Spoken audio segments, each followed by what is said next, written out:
What's up, everybody? Got a video here for you showing you the best hunter exotics here in Destiny 2 before Beyond Light comes out here in about 5 weeks from this video being made. I'm sure there's going to be more exotics that's going to be able to go with the new stasis subclasses that's coming out, but for right now I just wanted to show you the ones that I use, that I keep on my character. The best way to get exotics is running the Ordeal Nightfall. The higher the level, the better chance. And also sometimes Destiny has, I think it's going to be next week from when this video is being posted, like they're going to have a double loot drops from, so if you get 2 exotics, if you get an exotic to drop, it's going to drop you 2. It could be the same or 2 different ones, or you know, whatever. Also, when Xur comes, lots of people make Xur videos, so just on Thursday after reset, come to YouTube, type in "where's Xur" or something like that, and somebody's going to have a video out. Esoteric, he always has one out really quick if you want to check his video out. The way Xur works, if he's selling something you don't have, make sure you buy that. Save your shards during the week so you'll have something to buy. I think they're like 20 or 30 shards for an exotic. Buy that one, and then he also has an engram that's like 90 something shards that you can buy, and it will give you an exotic that you do not have for the character that you're on. So if you're on a hunter, you'll get a hunter, titan, warlock, and so forth. Any exotic that's not connected to a raid or like a quest line, you'll be able to get from him. And another thing I also do, I already had the rolls that I've been looking for on a lot of weapons, so I save up. I get 10 of these umbrals, and then I go over to the trash can there by Xur, and I just I don't focus on them. I just turn them in, and a lot of times I usually get 1 or 2 exotics. Sometimes there was one time that I got 3 exotics in a row, and so that's another option to get exotics if you're looking for these. So yeah, if you like this video, and please like it, subscribe. I do this video for fun, and I really enjoy it. So, and I'll try to get as much stuff out as I can for you guys. But without any more delay, here's the exotics that I'm going to go over. I'll show you Celestial Nighthawk and how it works. This is strictly a PvE exotic. I would not use this in PvP. WORMHUSK Crown. It's really good for surviving, and also it's a good one for PvP. Also, we'll go over Shards of Galanor and what they do, and I'll tell you a little trick with them with the Gambit. Also, RAIDEN FLUX, awesome for Arc Strider subclass.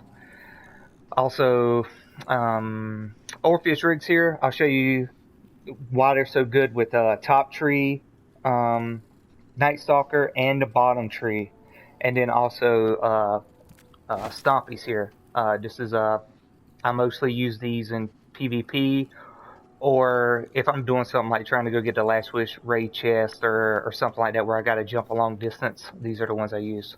So I'll show you Stompies. They buff sprint, slide, and jump. Yeah, that's pretty much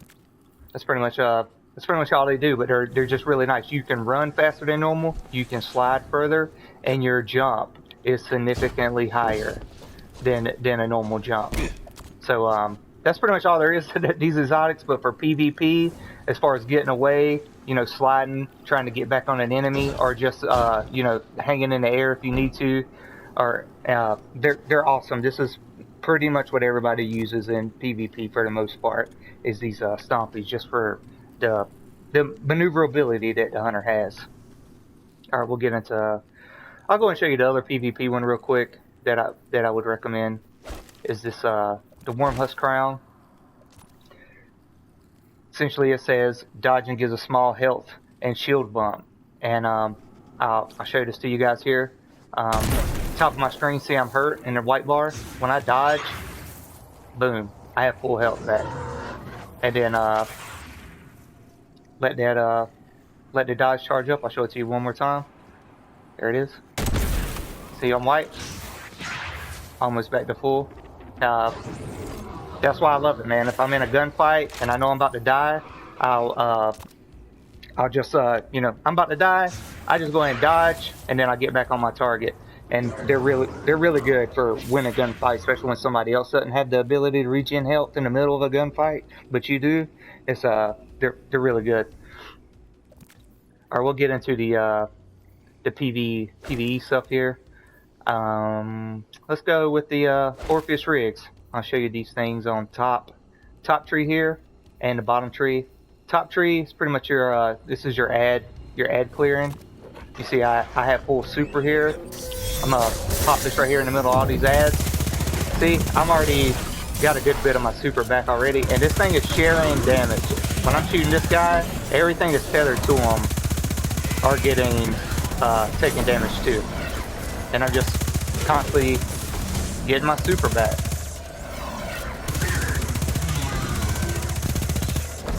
And the more stuff that keeps spawning, the longer it will last. I don't think if I went over exactly what it said for you guys yet. Let me I'll do that real quick. Provides ability energy for each enemy tethered by deadfall anchors. Mobius Quiver has more shots. The Mobius Quiver is your bottom tree. And so pretty much you tether these enemies, it gives you your super back, and they share damage. By shooting one guy, all 6 of these guys were taking damage from my tether, and when they died, it was giving me super energy back. So that's why they're very, very useful in pretty much anything in PvE. You can't go wrong. You run anything and you run these, you're gonna be just fine. And then let's show it to you on the bottom tree. I've actually started using this a lot more here lately. I run a lot of Prophecy Dungeon, so it's great on the boss. Especially with the it's the Void subclass and the Oppressive Darkness that you get from your artifact. If you watch my videos, I'll talk about this thing all the time. Causing damage with a Void Grenade makes a weakening effect, but essentially it makes enemies take 50% more damage for a short period, about 10 seconds or so, but it's a lot. Alright, with the bottom tree, let me make sure I put this bad boy on bottom tree. I'm pretty sure I did. Yep. Alright, bottom tree, this is what you want to do. And it's actually a lot of fun to use. You want to shoot the tether. We'll just shoot the tether. Let it hit them, wait a second, and then you just want to start spamming this thing. And it does massive damage. I think you can get about 6 shots or so off with it, and then they stay tethered. It does a lot of damage. So top tree or bottom tree tether, if you're going to be running that, Orpheus rigs are the way to go. What's next? We'll run Radiant Flux. I haven't used these a whole lot, especially since Oppressive Darkness has been in the mix here. But you can use this on any of these. It doesn't matter. I'll let my super fill up here. Tell you about these this chest piece.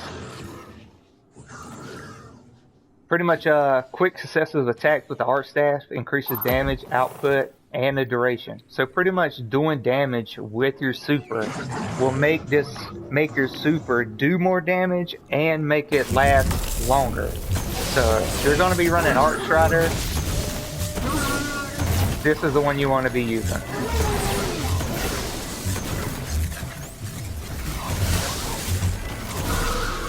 As you can see, I don't know if you run Arc Strider or not, but it lasts a long time. If there's a lot of enemies around, you can lay a waste to a lot of them. It's really good. This is the one that I would use with the Arc Strider subclass. Is these the Radiant Fluxes. The next one we'll go over here is Shards of Galanor.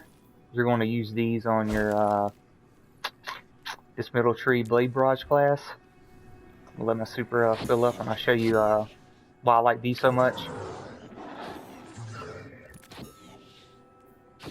Pretty much just what they say. Hits and kills with Blade Barrage return super energy after the super ends. So you pop your super, whatever you kill with your super, it's going to give you super energy back. There you go, super's ended. Over half my super I just got back by Blade Barrage. And the trick I was telling you guys, if you're playing regular Gambit, and you go to round 3 It doesn't matter if you're running an art class, void class, whatever. You want to switch to your solar class, put on Blade Barrage, throw these exotics on, and just spam the boss. You hit the boss with your super immediately comes back in round 3. You hit them with Blade Barrage again. Super comes back, Blade Barrage again. And it's a lot of fun, and it's unless you get shot by an invader when he comes in, you're pretty much guaranteed to win that round. Unless the other team has like 2 or 3 of these Blade Barrages on the team. Next time you're in round 3, you're on your hunter, throw on these shards of Galanor, and go to town on that Primeval, and you'll be impressed if you've never done that before. It's a lot of fun too. All right, last exotic here. It's an old one, Celestial Nighthawk. I haven't had a chance to use it a lot. It's definitely top tier. You want to use this with I would recommend using it with, I believe it's the bottom tree. Which one of these spawns orbs? Yeah, this one. That way, even if you don't kill anything, just using your golden gun and doing precision damage will spawn orbs for your team. That's the main reason I'd recommend it. And what it says is that the golden gun just shoots one shot. And I think it's 6 times the damage of a normal golden gun. So yeah, fires a single high damage shot, enemies eliminated by this shot explode and grant you super energy. So if you get a kill with it, it's going to give you super energy, and then also they're going to explode. And there you go, look at that. I have about, 33% of my super back. But if you use it on a single target, it's just going to do 6 times the damage. It's a real quick burst, pop my super, get the damage out, get back to laying in with your heavy or whatever you're using. So there you have it. Those are the exotic armors that I use on my hunter. Be on the lookout for these. Try to get you some, and you'll love it. If you learned anything or liked anything from this video, please like it, subscribe if you don't mind, and that would be awesome. All right, everybody have a nice day. Thank you.